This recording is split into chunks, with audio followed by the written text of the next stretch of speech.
Hi, everyone. I have Rachel Sobel on the podcast with me. Rachel, welcome. Thank you so much for having me. We're just talking about this pretty severe weather where you are in Florida. What's the story? Just another day in Florida with some hurricane stuff going on. It's pretty typical. So God. we're gonna hope that everyone gets out fairly unscathed, but unfortunately this is par for the course of being a Floridian. Oh, it's so crazy. I mean, we're in Melbourne here and it's like four seasons in one day, but I think maybe a little less severe in nature. Yeah, So, yeah. yeah. So, firstly, actually, just to introduce you to our audience, I'd like to know a little bit about yourself. I obviously found you via social media and you've got quite a presence on TikTok and Instagram. And you've got your podcast too, which I've listened to, and I really love the dynamic between yourself and your co-host. How Thank did you you. get into this space? Because I feel like you're everywhere now. I physically feel like I'm stretched in a million directions everywhere, so that makes me feel good. At least it's validating. Um, it kind of happened accidentally on purpose. I have always written in my profession, but I used to write for big companies and corporate and tech companies. And so I kind of parlayed that when I was sick of working in corporate America and I just couldn't be in a cubicle anymore.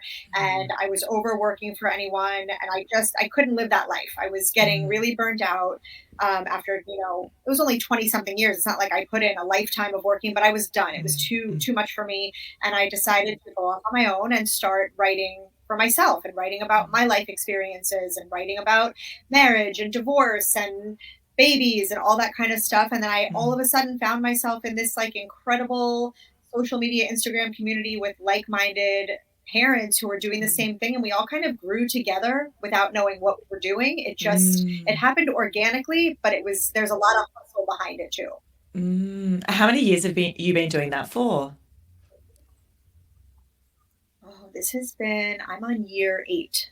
8 years. Yeah, wow. Because you can see, So I mean, it obviously you've feels got like to, a full life.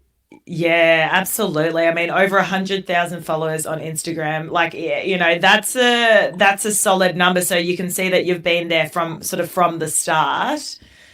So that's why I really wanted to have a chat to you. And I know you're so open and honest about your experience with sort of having a failed marriage. And I know you're in a new marriage now, and you've got it's one daughter, isn't it, that you've got?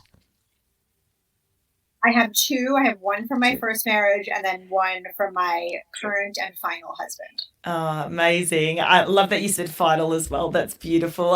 So I want to hear a little bit more. I want to hear more about your experience. I think a lot of the time on the podcast, we're bringing couples on to talk about, their challenges that they're experiencing. But I'm very interested in better understanding from your perspective, with that experience that you had with your first husband, what are some of the lessons that our audience can even learn from? And we've got a lot of single parents who listen to the podcast as well. So I think first and foremost, tell us from the start, how did you meet your ex? I met my ex in college. We were college sweethearts. We had a very long relationship, long courtship, long engagement, long marriage. We have an 18-year history. And, I think that it's really interesting because I meet couples and talk to couples all the time at different stages, whether they're married or separated or going through a divorce or very happily married and fine. And I think that marriage is I think what I didn't realize at a younger age, you think there's this stereotype of what marriage is supposed to look like and what the path is supposed to look like. And I think what I learned in retrospect is that marriage is so incredibly subjective and it's such a personal, I know that sounds obvious, but I don't think we realize that if you're someone who's getting married in your 20s. I think that's so young. And I got married in my 20s the first time and I don't regret it. I had, a beautiful baby, and at the time it was the right situation for me, and it was a learning experience. But I think that 20 something is very young to get married. How are we supposed to know who we are as women in our 20s when we're off the heels of, I was graduating college, I was in my first profession, I wasn't a mother yet, I didn't have these life experiences, and I knew what I knew. Um, Looking back now, it's easy to say that. I think when you're in the thick of it, it's hard to see red flags and things that maybe are deal breakers and stuff like that. But I think that every couple has their threshold for things that can either make or break their marriage, and everyone is different. And I get so many questions from people once they know that I have been through a divorce and come out the other side and remarried, and I'm living a very happy life in a very healthy and functional marriage. Everyone, the question for most people in my DMs or in person is always like, well, how did you know, and how did you know it was time, and what made you finally take the leap to go through a divorce? And it's such a tough question because everyone wants that silver bullet answer to make them feel validated. And the truth is that it's different for everyone. We all have different thresholds in terms of what we're willing to endure before we throw in the towel, or if we think something is salvageable. And I've always said to people, if you can save your marriage, especially if you have children, if your marriage is fixable through therapy, through introspection, through conversation, then you should try and fix it. You really, there's no reason just to jump ship because everybody gets divorced. However, if you're in a situation where you know it is not salvageable and you are unhappy and your partner's unhappy, children or not, you can't stay in a situation that's unhealthy for you mentally. It's not going to be good for you. It's not going to be good for your children, but only you can kind of determine where that cutting off point is, if that makes sense. Yeah. Was for yourself, was it a progressive gut feel over a long period of time? Was it one point in which it just triggered you and you said, we're kind of done here? Like, what was your experience? I think it was gradual. And I think that for me, and I can only speak for me because I don't like to Mm, tell other people's stories or perspectives. I think yeah. for me, I so desperately wanted it to work. And I did not want to, I was so scared to get divorced because of the taboo that was associated with it. And I felt like I would be failing. And I felt like my daughter would be coming from a broken home and all those things Mm, that are, you're kind of socially conditioned to believe about divorce. And so mm, I was so fearful to even consider it. And so I ignored a lot. I ignored a lot of things that just didn't, were not functional and not healthy.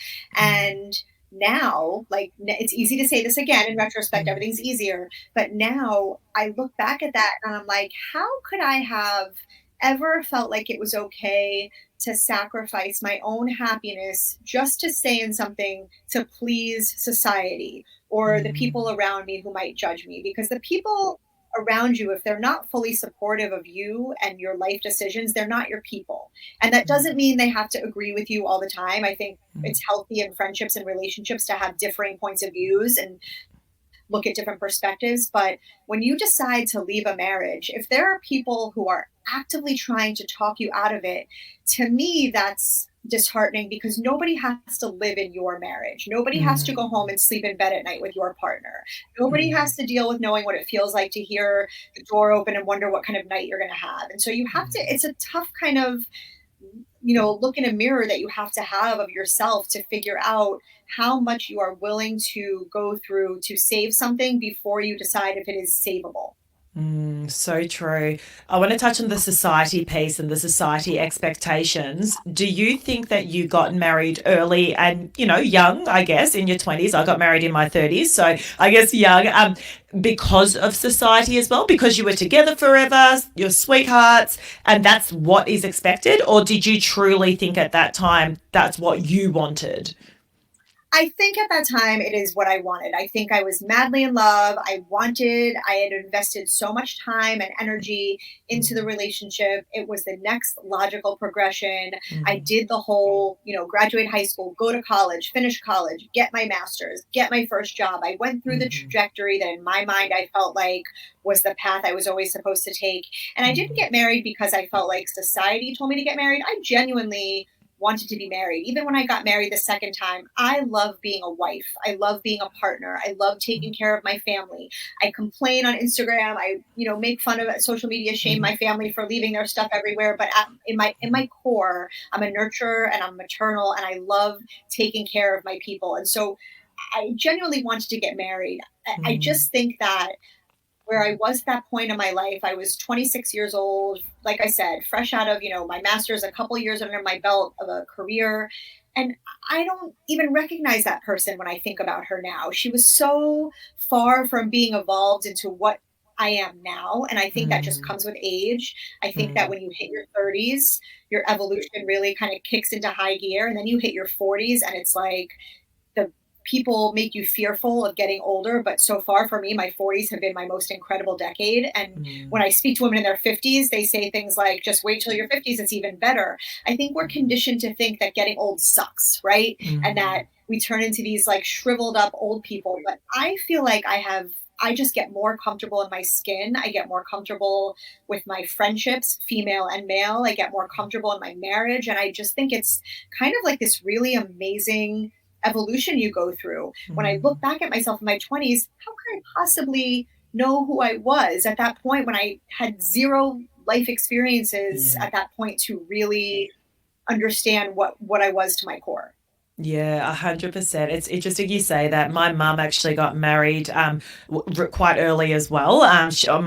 My dad was one of the first people that she was sort of in a relationship with, and the one piece of advice she gave me was live your life as much as you can before, she doesn't regret it. They're still happily married, so many years on, but she sort of sits there going, I was so young. And obviously every relationship has its challenges, right? But when you've been with someone for so long and you really want to stick it out, and sometimes you look over there and go, the grass is a little bit greener. So I did that exact thing. My experience was I actually met my now husband about 15 years ago. He was my first boyfriend. And then after 4 years, I actually broke up with him. I went to the States, actually. I studied at USC for a little bit and just shook it up a bit and Oh, wow. lived, I guess. And then came back and I had other relationships as well, and then ended up with the same guy, 10, 15 years on. So really interesting. And I guess I sit there going, okay, I feel that I've had that experience. I feel so like great that I did. However, it's not for everyone. I mean, everyone has their own experiences, Right. but it's interesting you say that. Like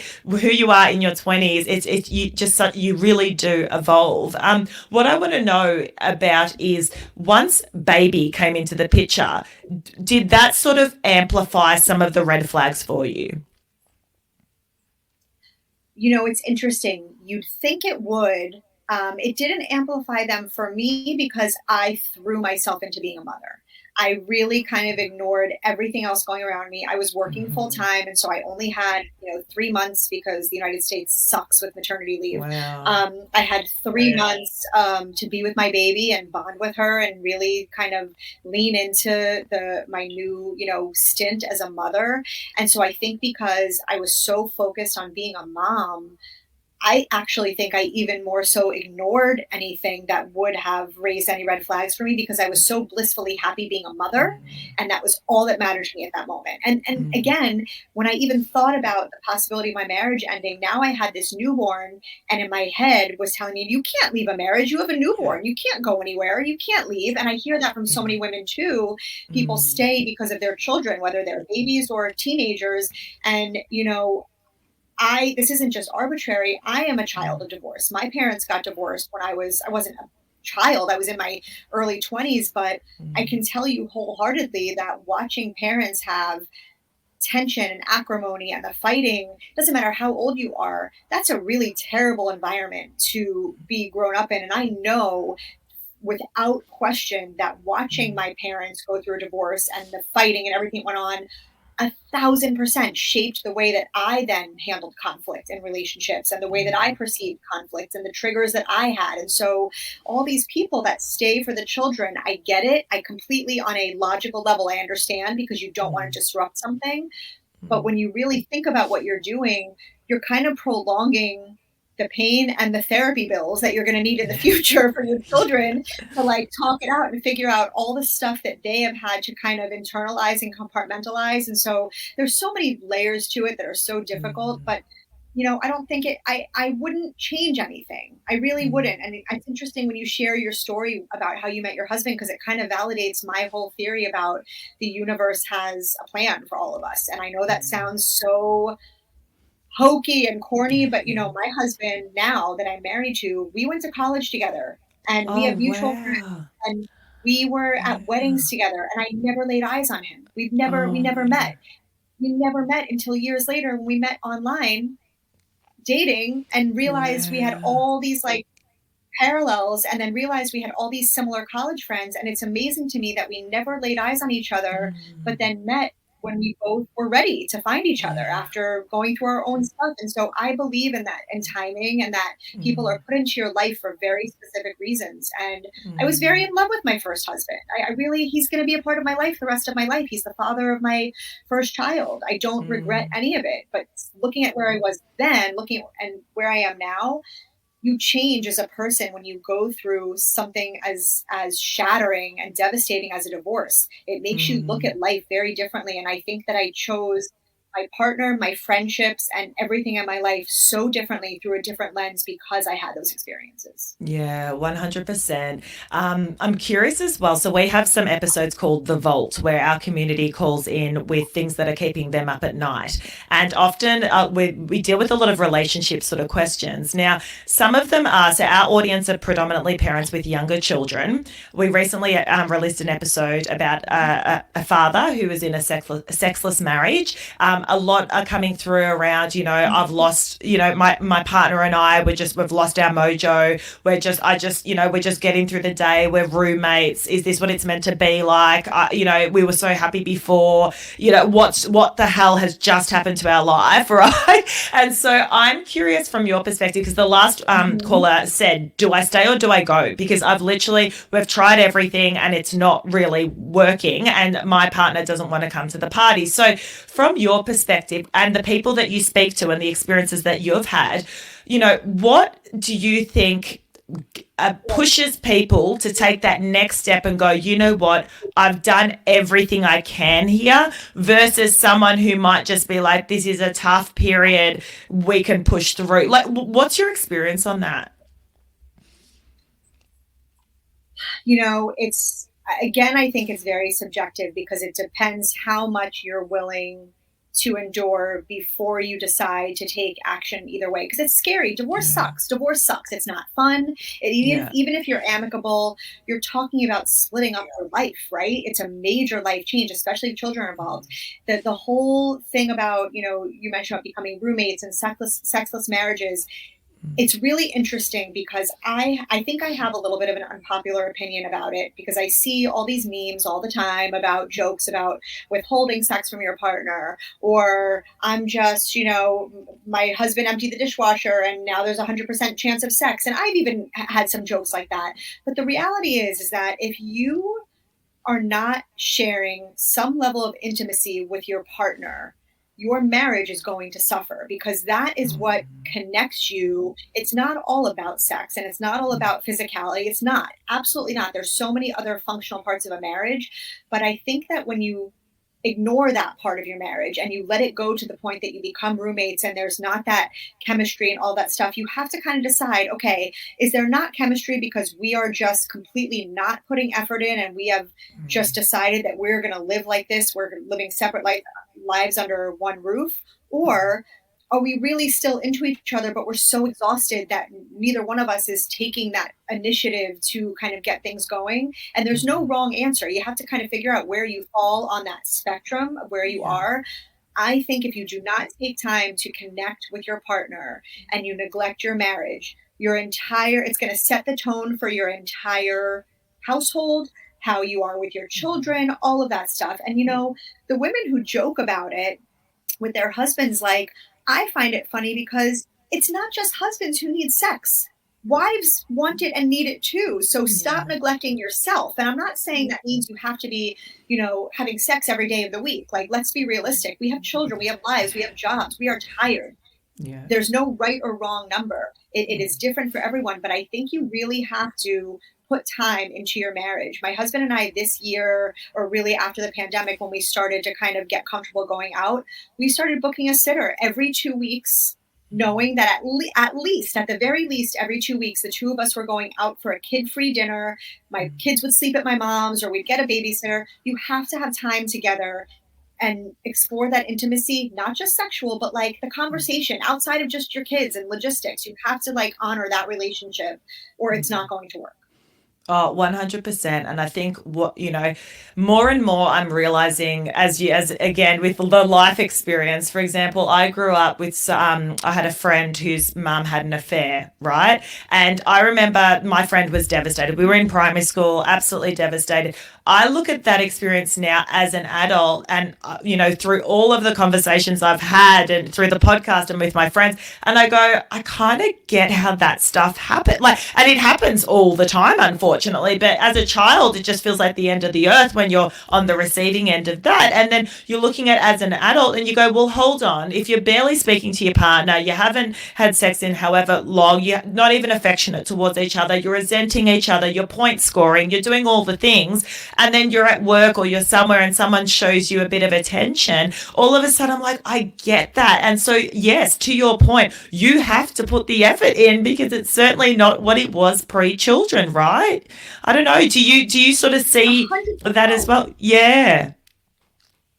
Yes, yeah. Listen, you can't, I don't care what kind of marriage you're in. Every marriage requires work. Every marriage. Some are easier than others because the flow is easier and the way you interact is easier and every dynamic is different. But if you don't put the work into your marriage, no matter, it's not going to sustain itself. Marriages don't No. just work. It depends. You get what you put in, right? So if Yeah. I have a really crappy day and if I come home in a bad mood and I take that bad mood on my husband, it's contagious because then he's in a bad mood. Then I'm snapping at my kids. He's snapping at me. Like all of Yeah. it is related. It's all, it's Yeah. not so difficult. So it's not rocket science.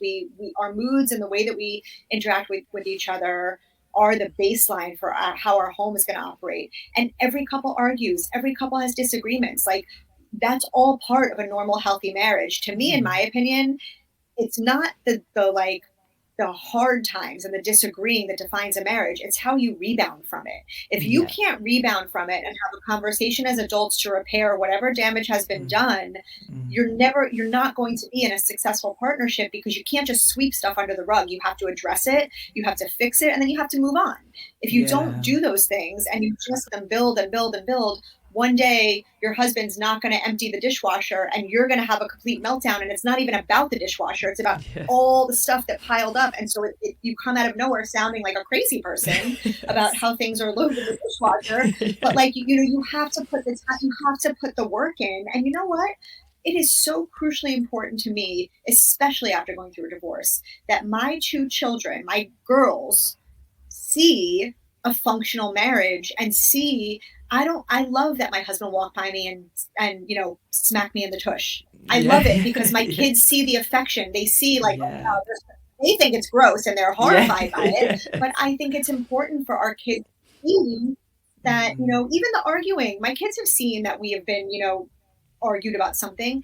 That's Yeah. normal. I want them to see, yeah, we argued, but then we sat down to dinner together and it was fine because we hashed it Yeah. out. Like those are all normal parts of life that are we have to normalize our kids seeing what a healthy marriage looks like. And a healthy marriage has cracks. Every marriage has Yes. cracks. Nothing is perfect. Yeah, absolutely. And to your point earlier, when, growing up in a household like, for example, like yourself, where you may not have seen as much of that, right? And then it got to a point where your parents parted ways, and I guess the point I'm making here is around that they're the big decisions you've got to make. If you're feeling as though your children are in this environment for a long period of time, that's probably a bit of a negative environment and they're only seeing, because as you said, that will ultimately form their decisions and their triggers, etc., around relationships. I want to ask a question around, because this is, I think, one of the biggest fears why people potentially don't leave relationships that aren't healthy. I don't want to see my kids only 50% of the time, or I don't want to be fighting, with custody battles. And what if my partner wants them full time, all those sort of things. Talk to us about your experience with that, even personally or just from anecdotally from other people's stories that you've heard. Yeah. Yeah, it sucks. It sucks sharing custody of your kids. It Mm. is that for me was harder than any part of the divorce Yeah. because before I had my second child, it was hard enough because I had this one baby who was the center of my world. I mean, she was young. She was only Mm. 2.5 when we separated. Yeah. But it is when you are used to having a child under your roof every day and then you're sharing time with someone else and you don't see that child, it's terrible. And then when I had my second baby, I felt a tremendous amount of guilt that she got to be with her mom and her dad 24/7, but my older daughter was shuffling back and forth. It's still, we are divorced for a decade and it still messes with me. As a matter of fact, I don't do holidays like Thanksgiving down here. If it is an off year and I don't have my older daughter, I don't do Thanksgiving on Thanksgiving. I wait until the weekend because I refuse to do a holiday where my whole family isn't together at the table. It's too much for me. It doesn't feel right. It feels like something's missing. And so you kind of establish these rules for yourself of what makes you feel comfortable, and everyone's different. Some women love it. Some women feel like it's a break and that they get a break from their children. And I understand that. I don't feel that way because I feel guilt and I feel like my family's not complete. But there are many people who relish those breaks, and I completely get why they do. I think that you have to, if you're built like me where it messes with your head, you have to kind of find things that occupy you. I would use my time and go running, or I would take a yoga class, or I'd treat myself to a pedicure, and I would do things that filled me with joy and made me feel happy and distracted, so that I wasn't constantly just sitting at home staring at her bedroom waiting for her to come back home. But that is 100% the hardest part. And a lot of people don't get divorced because they don't want to do that. They don't. And I get it on a very basic level. I understand that. But I don't think it ever gets easier. I just think you kind of adapt to a new normal. And I think that the saving grace in my situation is that my ex-husband and I, from the beginning, have always been very flexible with each other. So even though we have a schedule that we adhere to, at least multiple times a week, he'll say, "Oh, I have a meeting. Can she stay at your house tonight?" And I'll say, "Oh, I have a dinner. Can we swap nights?" And we never say no to each other. And I think that is a key that makes things work and feel more seamless and doesn't stress out your child feeling like a ping pong ball. We are very, very lax with each other. And you know what? There's been times where sometimes she says, "I'm so tired. I don't feel like going back and forth. Can I just stay here tonight?" And we always say yes, always. We just try and make it as stress-free as possible, and be flexible with each other, because it's definitely not easy. That's the hardest part. That is definitely the hardest part. That's what I would have thought. I mean, one thing is dividing your assets and, that financial and legal implications. Another thing is like your heart and soul in your child. And I know, Yeah. I mean, I go away for, a girls' trip for 2 nights and I'm like, oh, I'm pretty good actually because I know that I'll come back and see them. But there definitely are times throughout that trip that I'm like, oh, I just want to give my little baby a cuddle. And so I can only imagine. And for those who are not in such a favorable situation like yourself, where perhaps the co-parenting experience is quite negative and there's a lot of animosity, I can't even imagine the stress and the toll that would take on you. I mean, for those out there who are worried about being in a situation like that if they were to leave, or who are sitting in a situation like that where they despise their ex and they're trying to do this co-parenting juggle, any sort of advice or tips around maybe how they can better look after themselves and even potentially how they can best communicate in these types of situations? Yeah, I think, when you come out of a marriage, you have history and you know each other's triggers and you know how to push each other's buttons. And sometimes you do it unintentionally because you just fall into familiar patterns of fighting in the way that you used to fight. And I think that when things get heated or things get emotional, you have to back away. If you engage in a situation where both people are emotional, you're going to go in circles and you're not going to get anywhere. You have to take a beat, take a breath, stop texting, stop with the fingers being on fire going. That was, I think, one of the biggest things I learned is sometimes you got to like just take a step back and not respond so quickly and be unemotional about it and treat it like a business transaction.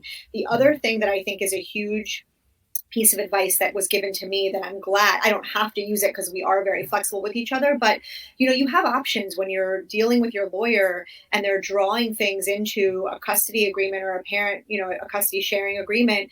You can put in there that you want to speak to your child every night at this time, regardless of where they are, and you want to have a good night phone call or you want to have a good morning phone call. If you are dealing with someone who's very difficult, we both have open access to my daughter, and she's old enough that she has a phone, so we talk to her all the time, constantly. But until they're at that phase, you have options legally where you can talk to an attorney and have things drawn into agreement where you have maybe you say you have open access to call whenever you want, or you have a set time for good morning, good night phone calls. So like you do have legal actions that you can take, that you can have drawn into agreements when you're dealing with someone very difficult. And if they don't honor that, they're in violation of an agreement. And that's a legal thing that you can get, your attorney involved in. So it's because of the fear of access to your child, should not be a reason for you to stay in a marriage that is not healthy for you and does not make you happy. Because your kids they'll feel it. Even if you They'll don't feel think it. they're feeling it, they feel it. Yeah. Yeah, 100%. No, I think that's been really good, really helpful, and just sort of normalizing. I mean, this is something that what they say 50%. I know in Australia it's like 50% of people end up in divorce. America's probably something similar. So many of us are going through, Yeah. so many people are going through this, and it's important to normalize it. I think to conclude with what I'm hearing you say, it's, you want to throw everything you can at your relationship. You give it the very best go you can, potentially go and see the professionals if you're at a point where you feel as though you need that third party assistance. And then really fundamentally in your soul, if you're feeling like this is not something that can be sustained for the long term, then you've got to start thinking about the environment that you want your children to be in, your own well-being, and all of that, and then make some difficult decisions. But I think speaking to someone like you who's now in a very healthy marriage, I think sort of it goes to show people as well. It's a great sort of, model for those to know that just because you may have had one failed relationship, it doesn't mean that you can't pick yourself up. I'm curious, how did you go with dating the second time round? Oh, dating is the worst. Dating is, I remember, being in my 20s and like putting on my body glitter and my tube top and going out and being like, this is awesome. Dating in your 30s after a divorce with like, a toddler, it's just terrible. It's not fun. You're exhausted. You don't, it's really hard. I tried the organic route of letting people set me up, and that was a disaster. Because the funny thing is, when you're divorced, people are like, oh, you're divorced? I have a divorced friend. And they automatically assume that you're just going to get along because you're divorced. But that's not enough to sustain like a dating relationship. You actually have to like, have things in common and be attracted to each other and all those things. But, I will say this, dating is terrible. It is. However, I think that, I said in the beginning of this conversation that you look at things through a different lens, and that I think that includes how you spend your time. And the thing that I think is magical about when you go through a divorce is that your threshold for putting up with nonsense is basically non-existent, because you have just thrown your everything at dealing with lawyers and custody schedules and all these things. So you have nothing left, which sounds really bad, but the positive of it is that when it comes to dating, your radar for red flags and all those things tends to be a little bit more sharp. And so you kind of like weed through the garbage and you find the people that you think are worth spending your time with. And listen, some people have a totally different attitude. Some people are just at it to have fun, to go out every night of the week, to not get into a relationship, just, live their best life. And that's awesome too. I think that dating should be whatever you want it to be. And if you want it just to be an ongoing circus or revolving door, then that's what you should do. If you are looking to find your next husband or partner or whatever it is, then that's what you should do also. There's no rule, but you have to go into it knowing that like it's going to be a little bit shaky. It's not everyone wants to date a woman with children. And, it's funny. I just did a whole campaign with this amazing new app called Stir, which is by the people from Match, and it's the first I've heard of that is for single parents. It's solely for single parents. So the thing I love about that I wish that would have existed when I was dating, is that you're going on to a site where that everyone understands exactly what you're going through. So you're not going to have those awkward conversations of, oh, I have to cancel our date. My sitter canceled and my ex isn't available, or my ex is sick and I have to take my kid. Some people aren't so patient with that. And to me, that was the hardest part with dating, was that fear of, is someone going to be turned off because I have a child and she is my priority? When I met my now husband, he just was so easy. He rolled with the punches. He didn't flinch when I had to cancel things. He was very understanding. And so I will say this too. I see a lot of people on my account in general who have a really hard time with their stepchildren or vice versa. For me, it would have never been an option to be in a relationship with someone who did not love my child as if that was their own child. That's just me. Everyone, some people finding a partner is more important and they don't necessarily care about how much they accept their kids. I would not have ever entered into a second marriage with somebody who did not wholeheartedly understand that my child comes first in all ways and that he needed to be on board with that. So I think when you start dating, you have to set your expectations, set the expectations of the people that you're dating so that there's no surprises and there's no awkward conversations. Yeah, 100%. I'm curious. So is this app Stir, is it on the market at the moment? Like, is it available or is it in Yes. process? Yes. Oh, Yes. that's It's quite, if you go to amazing. Instagram, it's, I know, isn't that? I'm looking at it. I'm like, Yeah. this is like, this has me all over it. I wish that. I mean, listen, Yeah. my husband now is not a single Yeah. parent, so I wouldn't have Yeah. met Yeah. him. Yeah. But I True. do think that for single parents who are looking for other single parents, so they don't have to Yeah. go through the whole, explaining how things work. It's Yeah. genius. Oh, absolutely. All right. Yeah. Yeah, that will take off for sure. That makes a lot of sense. Yeah. Rachel, thank you so much for your time today. How can people find out a bit more about you and your work? So I am most active on Instagram, which is at Wine and Cheez-Its, and that's at WHINE and Cheez-Its. That's also my website name. So my website's kind of my mothership and has all my writing and all that stuff, but I'm definitely the most active and engaged on Instagram. I try and respond to all of the messages I get. I try and engage with people because I do look at it more of as a community versus just an account. And so that's probably the easiest way to find me. I just started TikTok fairly recently and I'm growing on there and trying to figure it out, but I feel really old. I feel really old when I see all the millennials doing their thing and I'm trying my Yeah. best to keep up. But Instagram is probably the best way to find me. Yeah, that's how I found you. I'm the same with TikTok. I'm like, geez, this is another beast we've got to get into, but I don't know. Like, just taking it one day at a time. But That's it. I will pop those details in the episode notes so that people can find you as well. Thank you again, Rachel. Thank you so much. You were a pleasure and this was a great conversation. I appreciate it.